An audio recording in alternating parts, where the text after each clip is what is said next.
So I see you're here to watch somebody else pile onto this film. That signal freezes you. It stops you from doing anything illegal. The Last Days of American Crime is a Netflix original. It's pretty new by the time this should be coming out, maybe a week and a half old.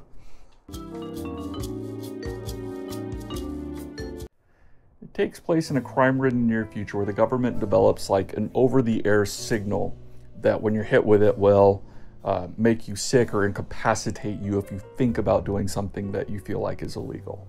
It gives it a little bit of a Minority Report flavor. But there is a group that decides they're going to perform a heist when this law and this signal first comes into effect. This was based on a comic book limited series, and you can see hints of that way too cool, gritty aesthetic here and there. Just like a hint of Frank Miller, who did Sin City, the books, and RoboCop 2 and 3 wrote those two movies. There's a little bit of that, and maybe some Simon Bisley of heavy metal fame if you've seen some of his crazy art, like Judge Dredd stuff and things like that, but only a hint.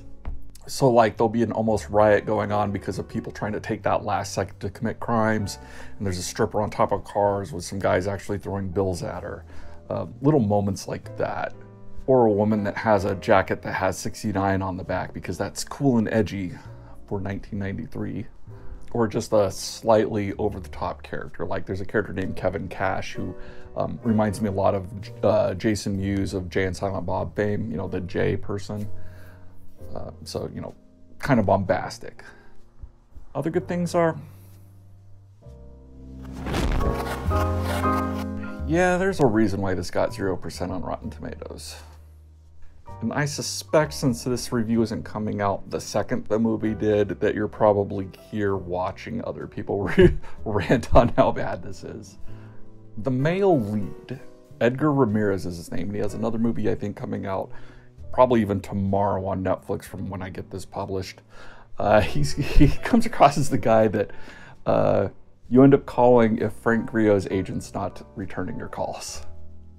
Now, that's not all his fault. You need something to work with in the script, but his charisma doesn't overcome the having nothing. There's also nothing you can pull back from, like if you see a star like an Arnold Schwarzenegger or a Mel Gibson, you can almost kind of fill in blanks from previous characters if they play a type, you know.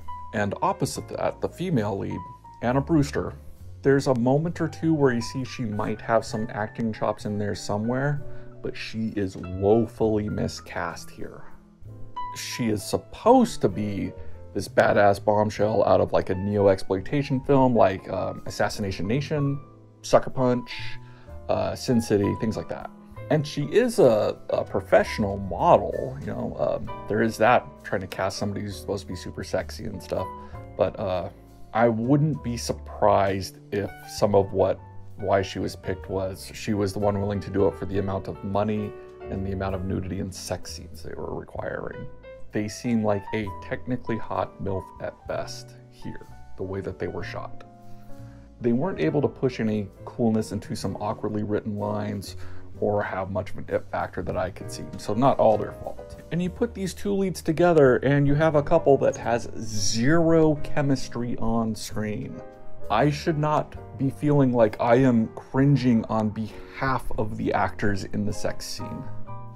The biggest sin, the biggest crime, if you will, is that there is semi-competent filmmaking here.